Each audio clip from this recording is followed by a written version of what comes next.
for us, because it's about extracting data from the images, right? I mean, in a way, it is generation, but because it's not like text is going to be visible as part of the images, right? So it's about how do you distinguish between two different patterns, right?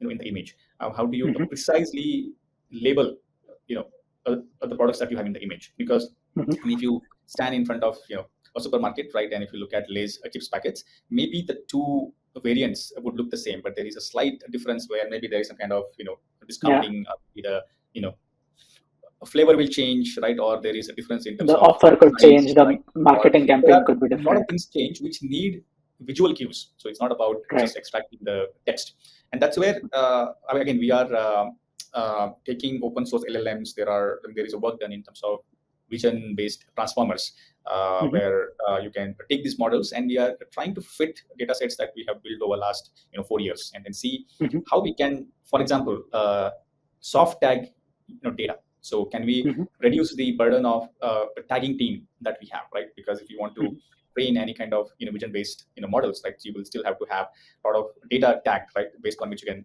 train your model, right? So can we expedite the time it takes to tag that, right? So these are the kind of things where we are trying to apply Gen AI, so that the speed with which we go back to customers to say that, hey, now the AI is ready. It is going to identify the products that you have, on the shelf, and let's say in a 3 days time period, right? The AI will be able to identify, all the products, right, on the shelf. So if something used to take 30 days, we feel that it will take just 3 days with the application of Gen AI.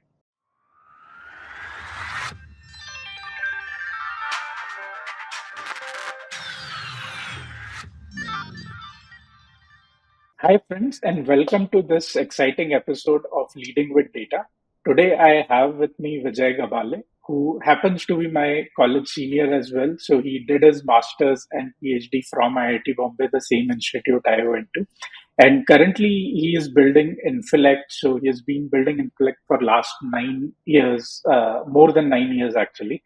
And he's a deep expert in computer vision, solving computer vision problems, and comes from research background. So he's also spent time with IBM research, and I usually find it very enlightening and I usually find it great to hear his perspective on computer vision, where it is heading, and what's ahead of us. So, looking forward to this discussion, Vijay, and thanks for taking time out from your schedule. Sure. Welcome to the Thank you, show. Kunal, for inviting me. And it has been great to see the way Analytics Vidhya has grown over the years. I know I have been associated with that, perhaps over last 6 to 8 years. But good to see your passion, and good to see the way the overall platform has evolved over time. You mentioned 9 years. 9 years is a pretty long time period in a journey of a founder. We have had our own failures and successes, but it has been an enriching journey overall. And the place where we are at, we feel that we are only going to go onwards and upwards. So fingers crossed for that. Maybe I'll start by giving a brief background about myself first, and then we can get into details. So I finished my master's and PhD from IIT Bombay around 2012 timeframe. Back then, AI was known as machine learning and not really as AI. Right. And after my PhD, I entered IBM Research Labs, where this whole wave of deep learning basically started. So if you remember, around 2012 timeframe is the one where Big Bang event, where GPUs were used for the first time to show very Correct. amazing results on ImageNet On dataset. deep learning. Yeah. And that was, in a way, an inflection point in terms of using GPUs, in terms of using deep learning to solve problems in computer vision. And my journey in IBM essentially started with that kind of inflection point, where I worked on some of the core modules of IBM Watson AI platform. So we worked on very large scale models for detection, very large scale models for fine grained image classification. When you have very small differences between different classes, it becomes very difficult to get a very high accuracy. So we did some research around that, published a few papers, filed a few patents, and I felt that this whole wave is going to stay. It's not Right. just a hype, but we truly entered in an era where GPU computing became very popular. It became very easy to use. A lot of data sets, become available, and Yeah. hence overall training very large scale models becomes a reality, right? So that's where I thought that I could do something better, something bigger, uh, and make really a difference, right? So that was the Yeah. whole idea behind starting up. And feel free to stop me, because I will just go on if you don't, stop me. No, no. So, uh, Just a couple of questions on what you mentioned. So when you were, moving from IIT Bombay to IBM Research Lab, at that time, how were you thinking? And so were you clear that you wanted to spend time in research, or you were exploring other career paths? So how were you thinking at that yeah. time? If you can share that, that would be great. So I always wanted to start a business. Uh, Mm-hmm. when I graduated, I was a broke graduate student, so I didn't really have enough capital, enough money with me Mm-hmm.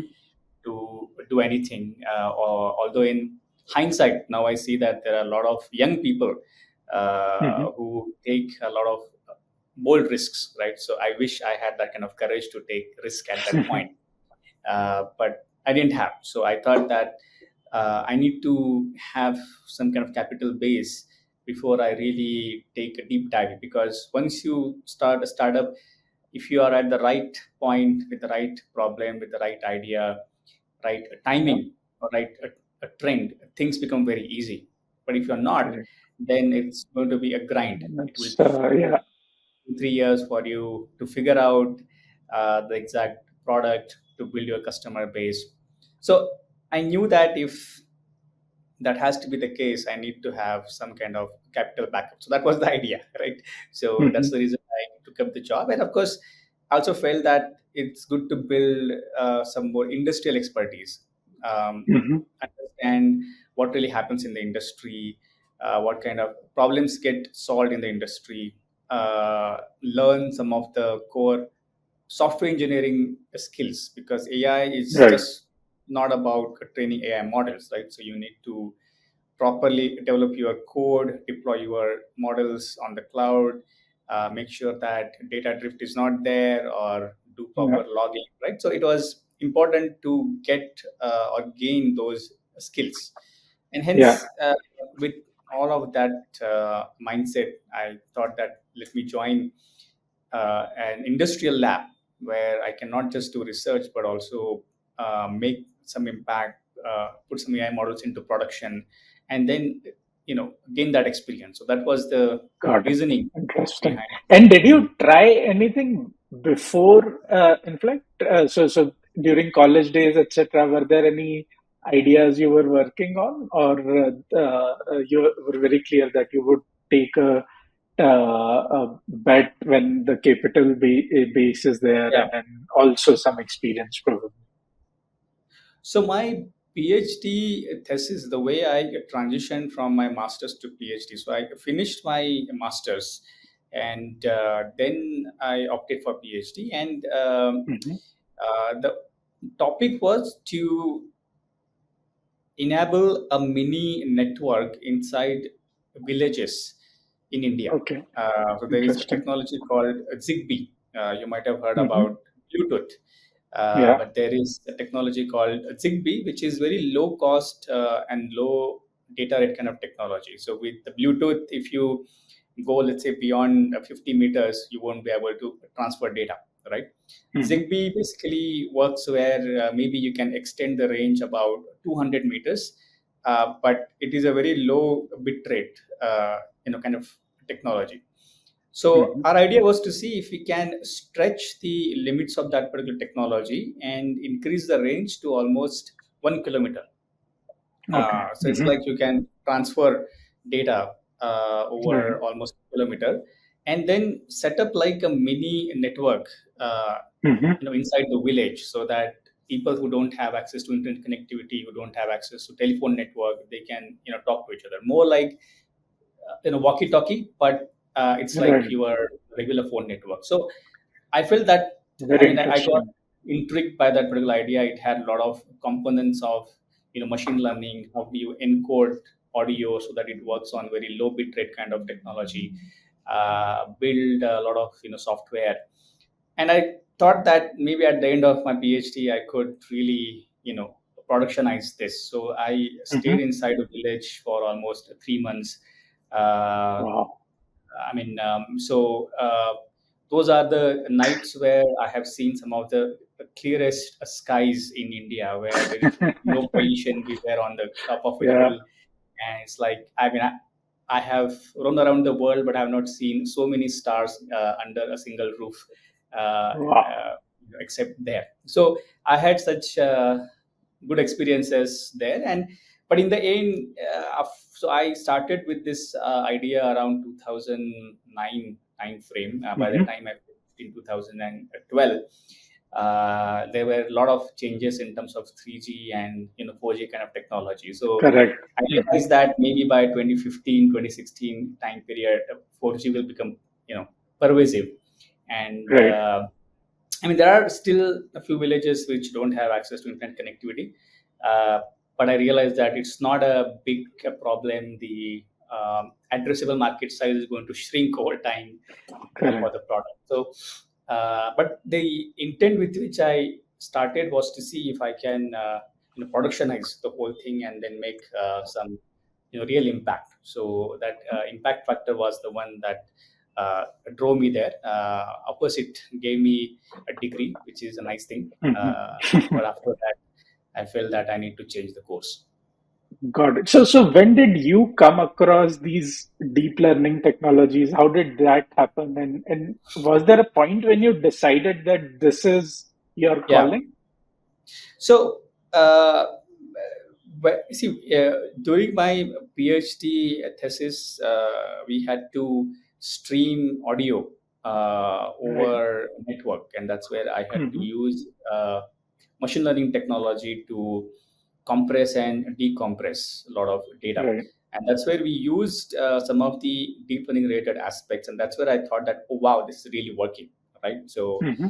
Uh, um, and that was my first exposure, and then of course I was following the overall progress in the field, and I felt that these three components, right?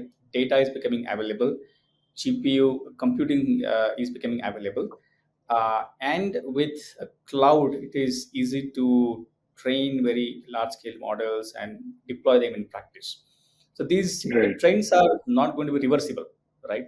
Right. So they are only going to go forward. So that's where uh, I felt that this is a good space to work in, to create impact, to build something that can really change the world. Yeah. Interesting. Interesting. So then you spend some time at IBM Research Lab, and was that largely around vision problems at that time, or you were working on NLP as well as vision at that time? Um, I mean, it was a mix because we Hmm. were building IBM Watson AI platform, and it Hmm. was a mix because text, vision. I mean, I think after 2015 or 16 time period is when really that bifurcation, that NLP needs to have very, you know, Specific specific models. models as Yeah. compared to vision having different kind of models. That kind of bifurcation happened, but I think 2012 to 2015 kind of time period, it was about using the same kind of uh, Similar CNNs you know and RNNs yeah, I largely. mean, same kind of networks or Yeah. you know network layers to train the models. So yes, I mean I worked on both, but then over time I realized that I mean, so the way, for example, kids learn. So I now have a Mm-hmm. 6 year old, and I have seen the way he has been learning and the way he has been learning. So you get to see the world first, right? Mm-hmm. You hear sounds, and maybe after 6 months, 1 year, or 18 months, your language skills basically Language start skills. developing, right? But you gain a lot of knowledge out of vision, right? Right. That basically forms some kind of space of reality in your mind. So Yeah. I mean, when I saw what deep learning based networks can do in terms of solving vision based problem, I felt that this is going to be a bit more exciting as compared to Yeah. NLP. So that's where I chose vision. And those times, I mean, we learn about these in theory. I don't know whether this is taught today, but there is concept of RBMs, restricted Boltzmann machines, Boltzmann and machines. Yeah. you literally train models for over 7 to 15 days. So once you hit Yeah. your button to train the model, it will take 2 weeks. So if you have any kind Right. of bug in your software, you will get to know that at the end of 2 weeks, right? So Yeah. today it has come down to probably just 2 to 4 hours, right? Right. But those are the times where I mean, in IBM research, we had big racks of GPUs where we had to start the jobs. So, yeah, I mean, things have become really easy over the last 10 to 12 years. But during those times, we really had to struggle. And that's where I picked up the importance of, software engineering. Because if there is a bug Right. in your code, you will feel the pinch because you have lost almost, 2 weeks. Uh, 2 weeks. right? Yeah. Yeah. Interesting. And so, when you reflect back on your IBM days, what are some of the key learnings you had, and then how did your venture start? What was Infilect in initial Yeah. days? What was the idea? And then again, was there a trigger point, or this was a more softer transition over time? So, yeah, I think you have three, four questions there. Maybe I'll go in Right. sequence. So, Mhm. learnings, where, as I said, foremost learning was about how to choose the problems. Because unless you choose a problem which has very large addressable market, unless it has a very big opportunity, unless you understand the stakeholders, right? I mean, who is Mhm. your customer? What kind of pain points they have? What is the cost of not solving the problem, right? So if you don't, solve the problem, what will happen? So all of Yeah. these questions were posed to us when we were doing our Mhm. research, because we can't just do, any kind of research, right? We Interesting. have to do research where it really solves some problem. So that was, I think, a big learning for me, right? Really Mhm. understand customer-driven mindset. So that Yeah. was the first. Second thing was, as I said, more exposure to deep learning, because in Mhm. IBM Research Lab we had access to um, big, computing machines. So I mean, I could see how things could evolve, right? And that's where the overall vision of what I can do, basically got developed. And third is more of a software engineering. I think these days a lot of people get excited by AI, right? But Yeah. the core skill of how do you develop a software is going to stay, Mhm. right? I mean, Yeah. 5 years back, maybe you had CNNs.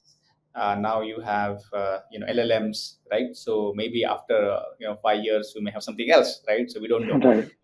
But then the core skill of how do you put models into production, how do you improve the models, how do you know how to choose the right data to train the model. So all of those skills are very important. So these are the three Mhm. skills I would say that I learned in IBM research Sure. labs. Mhm. Look, I mean, at least in my case, I mean, as I said, I had a desire to do something on my own, and Mhm. that I mean, any kind of a transition, at least in my opinion, doesn't happen overnight, right? So Right. give it some time, over months, over years, and then you feel that yes, this is the point when I need to take the Mm-hmm. plunge. I also got a good colleague who is now my co-founder. Mm-hmm. Um, so I would say that was also one of the important aspects, that you need to get Yeah. a co-founder who has the right kind of principles, right kind of you know the complementary skill sets, Correct. uh, and right kind of values, because unless Mm-hmm. values match, right, it is not easy to do a journey. As I mentioned, Yeah. it's been 9 years. There have been a lot of 9 years. ups and downs, but we have been together, and that's primarily because the principles or the values with which we run the business. So these are the things which came together, right, Mm-hmm. and around mid of 2015 is when I started, but largely with the learnings and with the desire to do something into computer vision, but with the intent of building products, with the intent of working backwards on customer needs, and Mm-hmm. with the intent of doing something at very large scale. Got it. And was there a leading idea, or was this still we'll build computer vision or a Yeah. generic stack which could kind of enable multiple problems? So after we exited IBM Research, we spent good 3 to 6 months to do customer research, right? Played with a few ideas, and uh, at that time, e-commerce in India was booming. If you look at the Mm-hmm. 2015 time frame, and we also observed that visual data on the web was growing. I mean, the whole smartphone revolution basically happened around 2008 to 2010 time frame. But Yeah. really, all of these apps, Instagram or Facebook or Pinterest, The Web for example, 2.0. Yeah. they started getting prominence only after 2012 or so. So we saw Correct. that that has been a trend. So our initial idea was to build something that's between Pinterest and Amazon. So if you go to Pinterest, Okay. you see a lot of visual data. Maybe you see pictures Right. from home decor, fashion, Yeah. or such vertical, right? Mm-hmm. And if you go to e-commerce, you see products, right? The products Products that you which you shop. can buy. Got it. Our Yeah.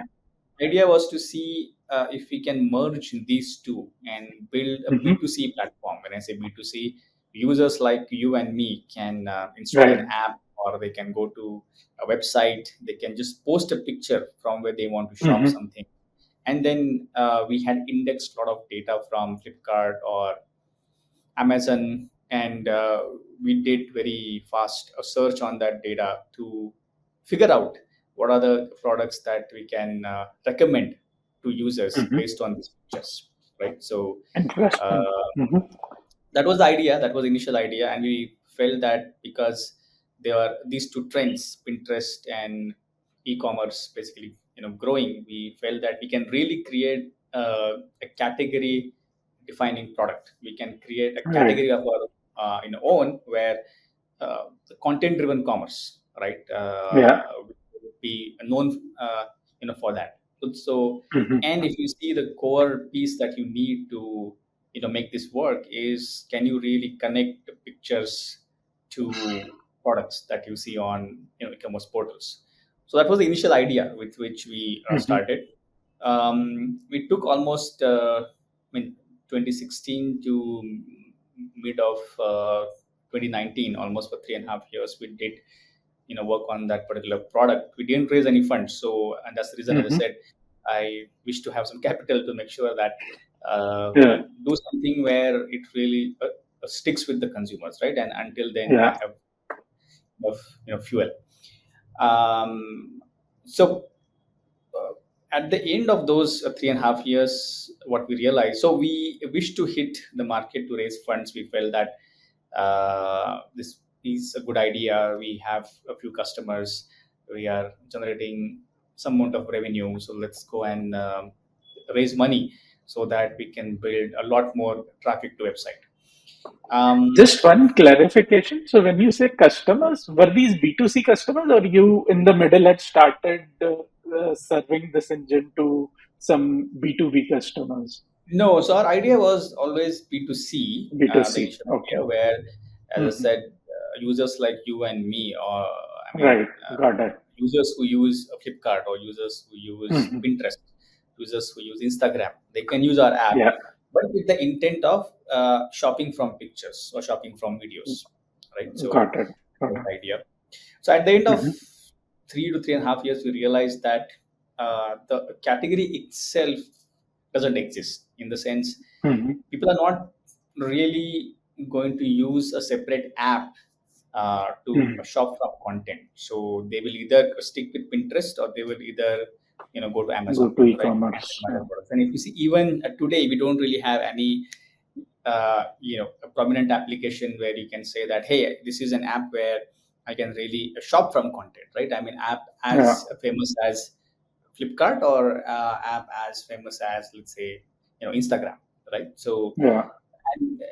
and, look, it is very easy. Again, during those days, we knew that a lot of e-commerce companies, B2C companies, were getting a lot of funding. So we wanted Yeah. to make sure that if we have any kind of a metrics like monthly active users, or how many users actually finish the journey. I mean, how many users Hmm. actually not just post a picture just to see recommendation of the items, but to actually close the journey and then shop from the pictures.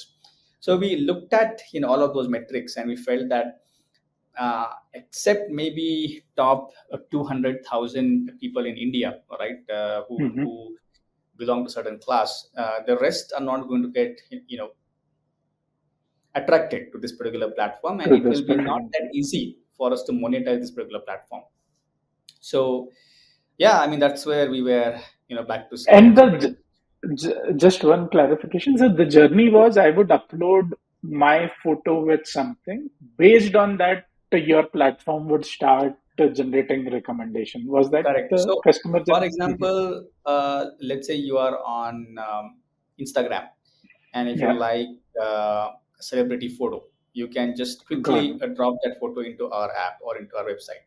Or let's say if you Hmm. visit your neighbor's house, and if you like the kind of chair, the kind of sofa that they have, and if you want to Hmm. buy that, you can click a photo and then you can share. Or maybe if you are traveling, and if you want to, for example, buy the same kind of food, let's say your fellow passenger is eating, right? So you can take a photo, and then you could recommend the websites from where you can buy that food, right? So it was Got it. more like, how do you use your camera as a Hmm. shopping model? In fact, I Right. think Amazon had this And Amazon added Fire this Phone. feature. Yeah, Correct. Amazon Fire Phone, where that phone was conceived as a way to do shopping, right? So if you see, Correct. again, Amazon Fire Phone was also a failure. I mean, I'm On not same idea. into Amazon Same with I Fire's think Google everywhere. Lens also Very tried small. doing this. Yeah. Correct. Yeah, I'm saying by all means we were very small, but again, these were similar efforts to Right. understand whether this particular category exists or not, right? And Yeah. whether this particular habit, or this particular change in the mindset to do shopping, whether Right. that could happen or not, right? So that was the underlying basis. So it's like Hmm. it was like a big bold bet. So if that big bold bet, if it pays out, then you can create Have a category. category, Yeah. right? If it's Yeah. not, it's going to be failure, right? So yeah. Right. Interesting. And then, so once you realize that, there are 200,000 people in India at least who could be your potential market, uh, did you kind of then revisit the idea? Did you say where now that you've built the technology engine, could you use this elsewhere? So what happened from there No, then? so 200,000 is a very small number if Correct. you're looking Yeah. at building business. So In that's where we Indian felt that context, correct. we are not going to build a very big business, out of this Business. particular product, right? So that's what we felt, and that's where we had to pivot. Yeah. Yeah. And this pivot, so what were some of the options you Yeah. considered? And So so we also, so during this phase we also saw that some of the people who were using our app, they were going to the store, real store, let's say DMart store or Reliance retail store, or Walmart store, right? So they were going to these stores and then taking pictures of the retail shelves, with the intent of shopping the product that you have on the shelf at a cheaper price on e-commerce platforms. So let's say okay, you want to buy a interesting. pack of chips, right? Yeah, So you go to the store, you take a photo, you know that that pack is, let's say, for 50 rupees, right? But on Amazon you can order the same pack for, let's say, 40 rupees, right? So yeah, it's like a discovery of cheapest item that you see on prices. Yeah. e-commerce platforms. But unless you go to a store and figure out the kind of items that you want to buy, you don't know whether what's the price of those items on different platforms. So we saw that kind of behavior where people were taking pictures of Coke bottles or chips packets or even shampoo products, right? Pretty much, any product that you will see. So this is like a Hmm. common pattern that we observe, that Correct. different customers, I mean, not just Yeah, a specific category yeah. of customer, right? And then No, we I can felt relate to that, it. Yeah. yeah, and yeah, correct, yeah. And then we felt that maybe there is some kind of use case here, right? That so many Hmm. people want to do this. So then we approached the likes of Procter and Gamble. We approached the likes of PepsiCo. We had our network through IIT and IM days to understand, talk to the stakeholders inside PNG, inside PepsiCo. So if you see, these are consumer packaged goods companies. These are the Correct. companies who actually manufacture these products, right? So we told them that, look, we have observed this kind of behavior. Maybe we can build an app for you by which you can get data about the intent of the customers, because in Correct. the world of retail, intent of the customer is the most important thing, right? And if you can get that data, what a customer wants, and the entire supply chain can basically work to fulfill that. So Hmm. when we pitched this idea, they said that, look, that's not the problem that we have. The problem that we have is, today we ourselves don't know if our products are in stock or out of Out of stock stock. on the shelf, right? We Hmm. send our field team. So if you see, Correct. in companies like PNG, they have their Yeah, field teams, sales reps who go to the store to do sales, right? And yeah. partly they also go inside the store and then inspect and then check Correct. if the right kind of products are available on the right shelves or not. For Yeah. example, there is a metric called a share of shelf, right? So let's say if you Hmm. have 1,000 products on the shelf, and let's say if 300 of those are basically of your brands, right? Then your share of shelf is 30%, right? 30%. Correct. So these kinds of inspections or these kinds of audits have been happening in the industry, right? Hmm. But of course, if you ask a human to do that, it is very time consuming. You have to count all the Error products. prone. Yeah. It is very very cumbersome, and beyond a point it Correct. will become very tiring, and that will lead to a less accurate data, because if you Yeah. ask humans to do the same thing again and again, then eventually they will give up, right? Correct. So they said that, look, your app can be used by our sales reps, right? So instead of them spending almost 60 minutes in the store, if they take pictures of the shelves, right? And if Yeah. you do the same thing that you are doing today, where you extract data from the pictures, right?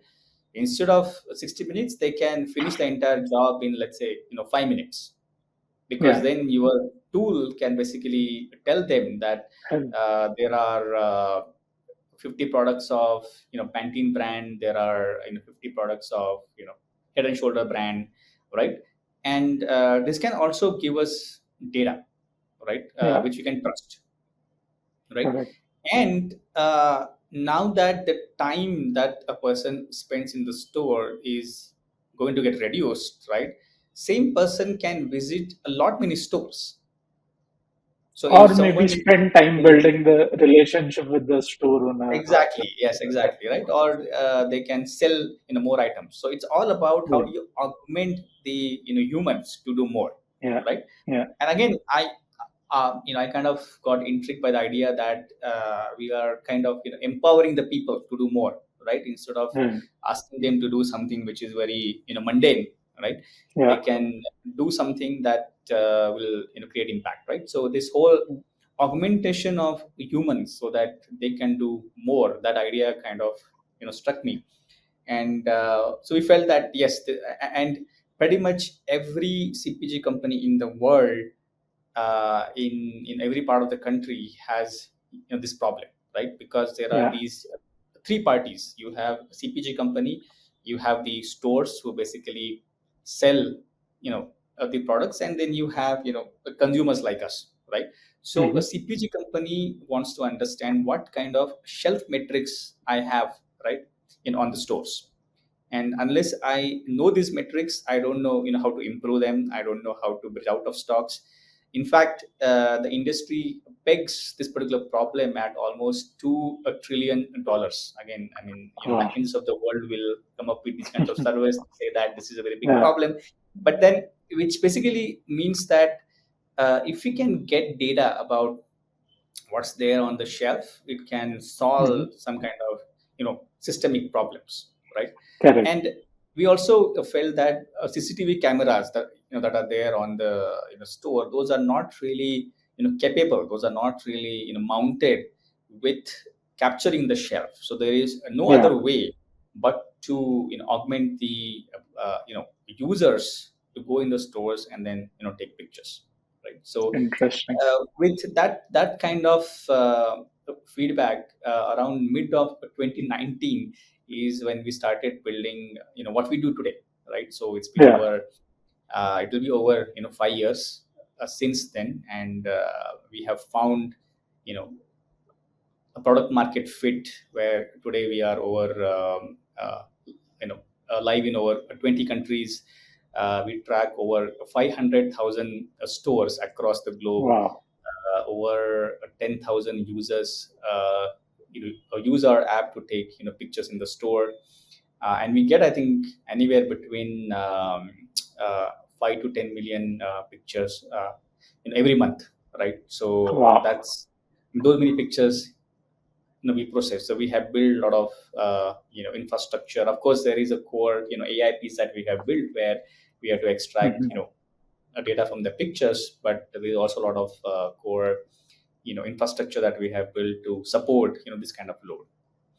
Wow. That's very inspiring, and I think there are quite a few underlying lessons, right? One, the call to not fundraise until you are convinced on the idea, because then you are almost committing to that path before reaching product market fit.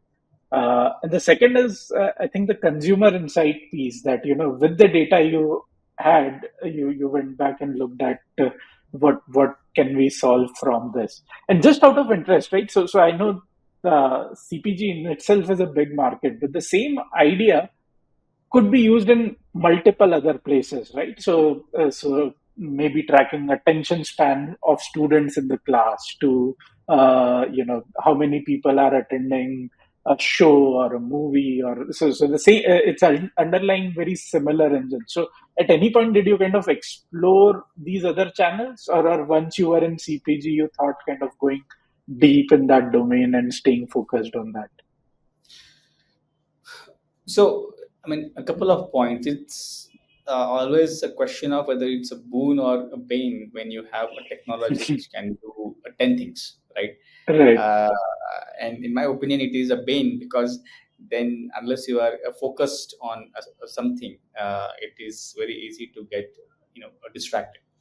And Hmm. we did. I mean, a few times we felt that hey, this is a big problem, or this company is solving the same problem using computer vision, but we understand computer vision better, so we can do Yeah.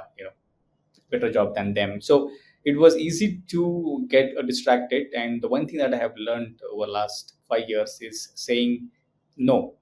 Mhm. Because if you say no, every no is a yes to something else, right? Right. If you say yes Yeah. to 10 things, then you are saying no to being focused. To yeah. So that was a key a lesson that we had.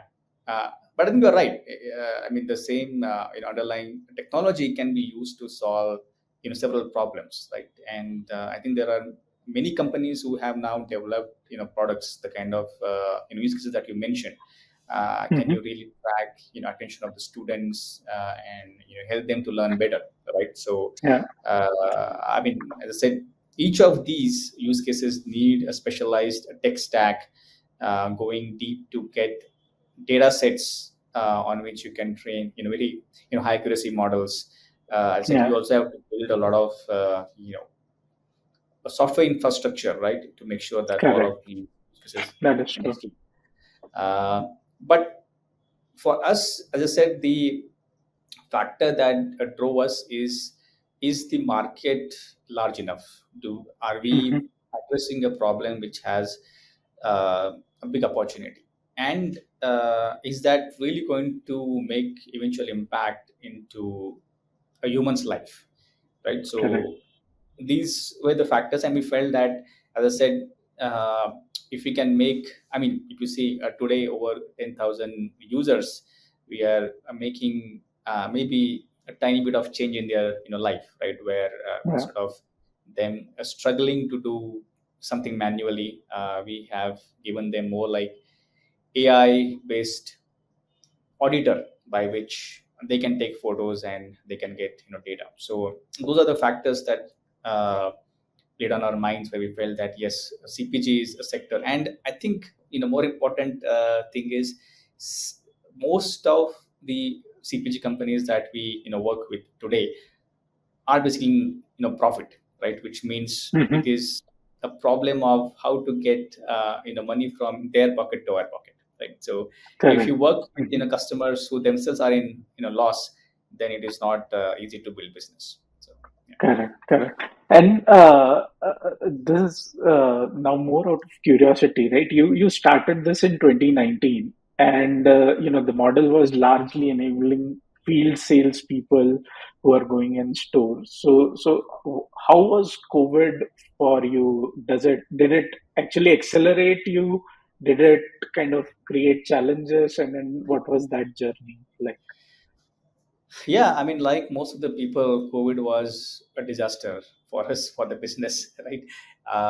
So yeah, 2019, mid 2019 is when we started. By end of 2019, we finished a few pilots. Customers liked what we had built, and then we felt that yes, we have, we are convinced at this time that this is a product, or this is a problem in which we want to go deep. So we started going to market to raise funds around January 2020. By March, we got a few term sheets, and we were about to Mhm. sign a term sheet. And on 22nd March 2020, there was a lockdown Yeah, announced. So literally, the investor pulled back the term sheet, right? pulled back the And tension. then we had to again go in the market for almost. And by this time, both myself and my co-founder, we had not drawn any kind of salary, right? So in Right. fact, again from uh, I think in from April 20 to September 2020 was a period of struggle. So we had to do some side gigs to earn some money to pay the employees that we had, right? So and then finally Hmm. around September 2020 we raised our first round, and so we felt that so by that time the first COVID wave was over, and we felt that Right. maybe the worst is behind us. Then again there was a second wave, and there is a Second a third wave, wave. So until third wave. uh, maybe March 2022, Yeah. I mean, overall the world was in the you know Shadow of. in the shadow of COVID, right? And Yeah. it did impact our business because we had found an idea, and as I said, just within 6 months we saw Correct. good adoption of the product, right? Product. Yeah. Uh, so our momentum got disrupted. But again, these are, as I said, ups and downs of building a business, right? So but since then, because the whole supply chain was disrupted, and because Hmm. people were not getting data about what's happening in the In the stores, store. because if you Yeah. have out of stocks on the stores, it's going to impact your sales.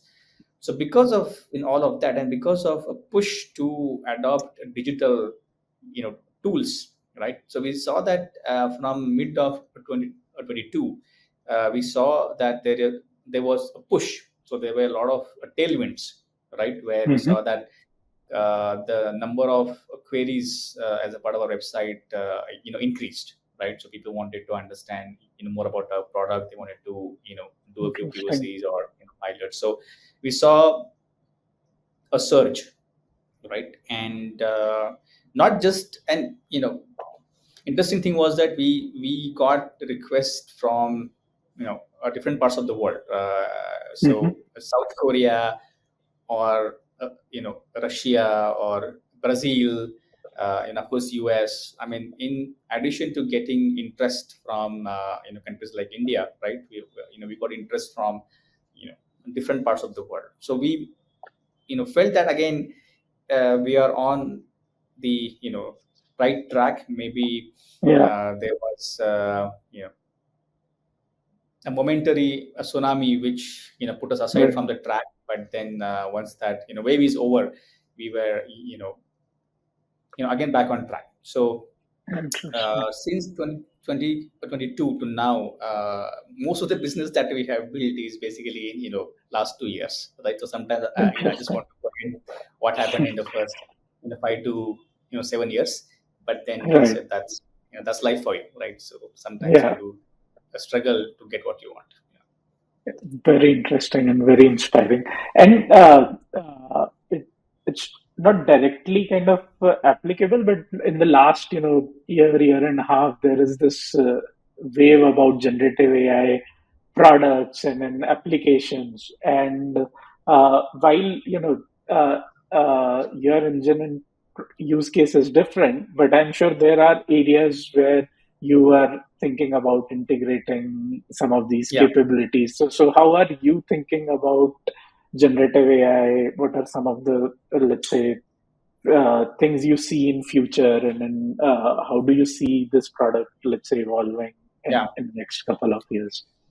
Yeah. So, I mean, as we know, perhaps 80% of the use cases of Gen AI are perhaps into a text, where you have to generate text, or you have to mine text, or you have to connect LLMs with some kind of enterprise data to give responses. Where, let's say, if you want to do e-commerce search, Mm.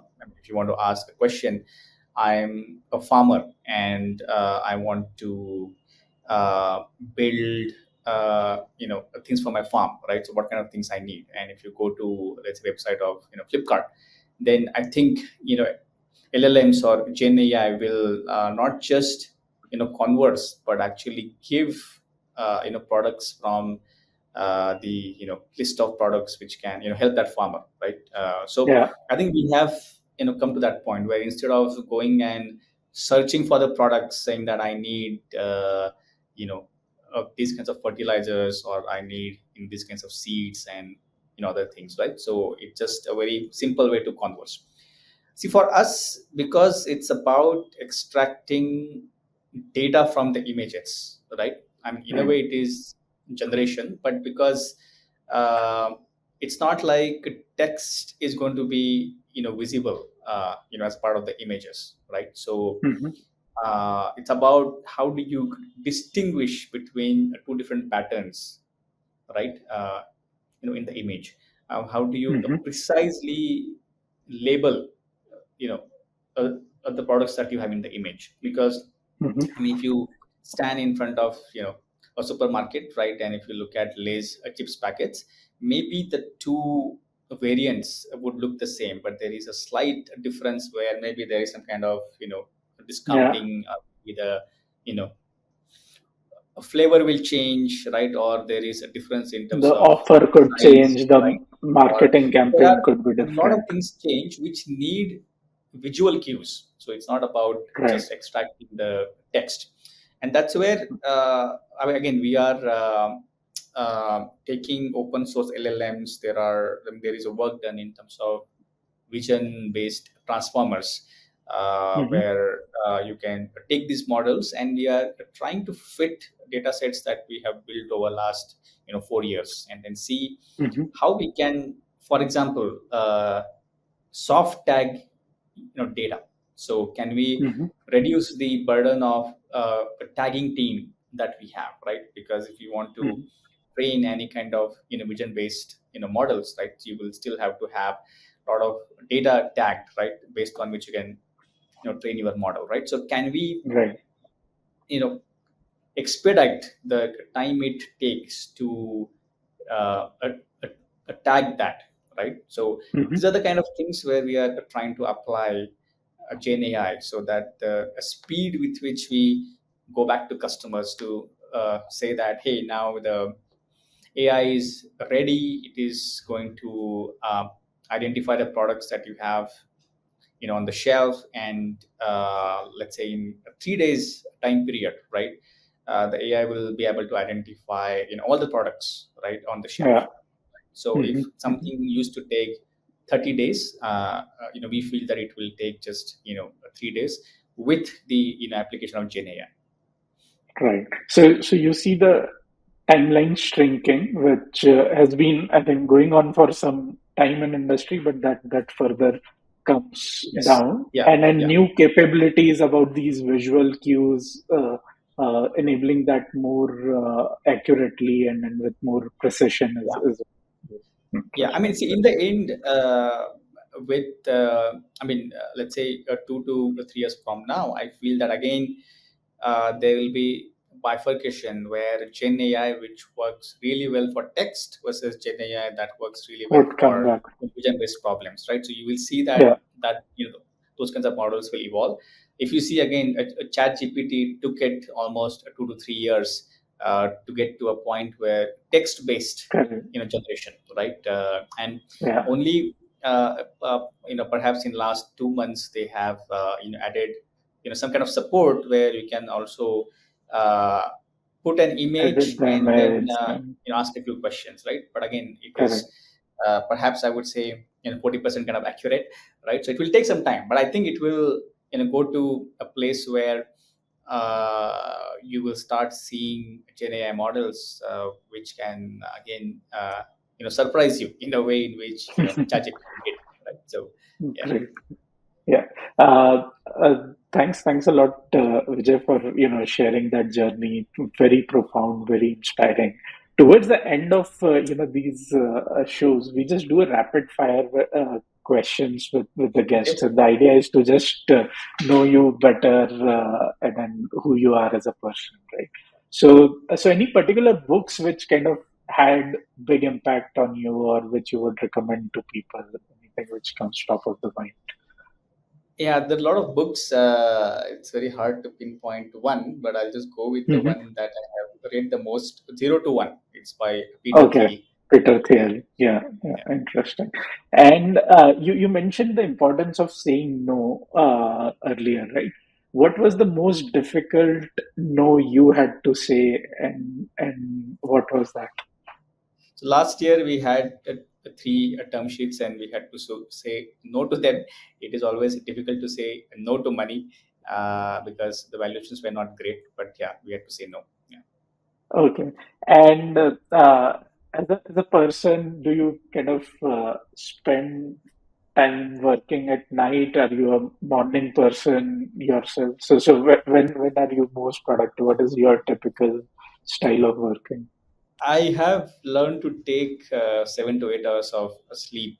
So during the Okay. Hmm. initial 4 years, the lifestyle was pretty screwed.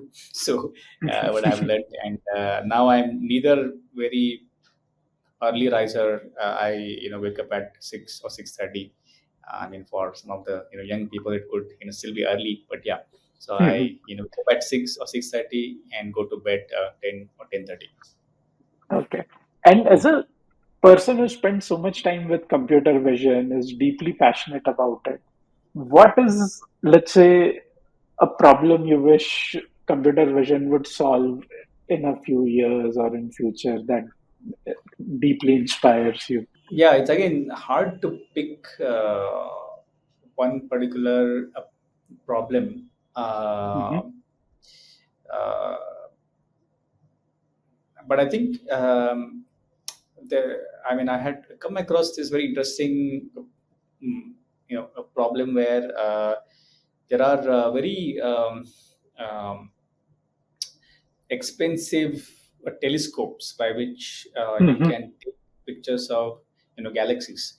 And Right. today I think it takes people some months or a few quarters to go through those pictures to understand discovery of new stars, because I mean most Hmm. we have spent so much time to discover new stars. So now figuring out what is Wow. left to be Hmm. discovered, right? So it takes a lot of time, and I feel kind of intrigued by that. So if we can have AI which Hmm. can just do that maybe within 2 to 3 days, then Yeah. we'll be able to understand the universe better. So yeah. Great, great. Thanks a lot, Vijay. Again, I think very motivating and very inspirational. Thanks for taking time out. And I wish to again, hopefully connect back in a few months and then have you again on the show. Thanks a lot, Sure. Vijay. Thank you, Kunal. Again, thank you for remembering me and then inviting me to the show, and would love to interact more as well. Thank you. Thank you.